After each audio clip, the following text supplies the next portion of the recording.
गवादर की साहिली हुदूद में trawler mafia की जानिब से गैर कानूनी शिकार की कोशिश की गई है। फिशरीज के एहलकारों ने रोकने की कोशिश की तो ट्रॉलर्स में मौजूद अफराद ने फिशरीज एहलकारों पर फायरिंग कर दी। आपको अपडेट कर रहे हैं, गवादर की साहिली हुदूद में ट्रॉलर माफिया की जानिब से गैर कानूनी शिकार की कोशिश की गई है। फिशरीज के एहलकारों ने रोकने की कोशिश की तो ट्रॉलर्स में मौजूद अफराद ने फिशरीज एहलकारों पर फायरिंग कर दी। माफिया की फायरिंग के नतीजे में कोई जानी नुकसान नहीं हुआ। हुकाम की जानिब से इस बात की तस्दीक की गई है। गवादर की साहिली हुदूद में ट्रॉलर माफिया की जानिब से गैर कानूनी शिकार की कोशिश की गई है। फिशरीज के एहलकारों ने रोकने की कोशिश की तो ट्रॉलर्स में मौजूद अफराद ने फिशरीज एहलकारों पर फायरिंग कर दी। मजीद जानते हैं डॉन न्यूज के नुमाइंदे अब्दुल्ला जहरी से। अब्दुल्ला, मजीद बताइएगा इस वाक़ये के हवाले से।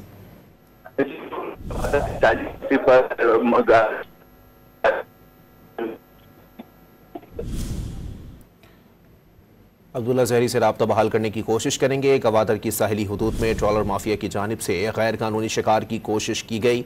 फिशरीज के एहलकारों ने रोकने की कोशिश की तो ट्रॉलर्स में मौजूद अफराद ने फिशरीज एहलकारों पर फायरिंग कर दी। हुकाम के मुताबिक माफिया की फायरिंग के नतीजे में कोई जानी नुकसान नहीं हुआ, जबकि जवाबी कार्रवाई में मुलजिमान भागने पर मजबूर हो गए। गवादर की साहिली हुदूद में ट्रॉलर माफिया की जानिब से गैर कानूनी शिकार की कोशिश की गई है। फिशरीज के एहलकारों ने रोकने की कोशिश की है तो ट्रॉलर्स में मौजूद अफराद ने फिशरीज एहलकारों पर फायरिंग कर दी। अब्दुल्ला जहरी से राब्ता बहाल हुआ है। अब्दुल्ला, मजीद बताइएगा।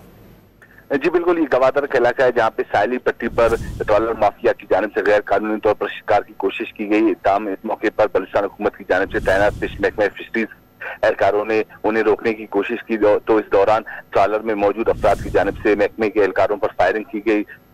तमाम एहलकार महफूज रहे, जबकि जवाबी कार्रवाई के बाद ट्रॉलर माफिया गवादर की साहिली पट्टी की हदूद से बाहर निकल आए और शिकार करने में नाकाम रहे। जी बहुत शुक्रिया अब्दुल्ला जहरी।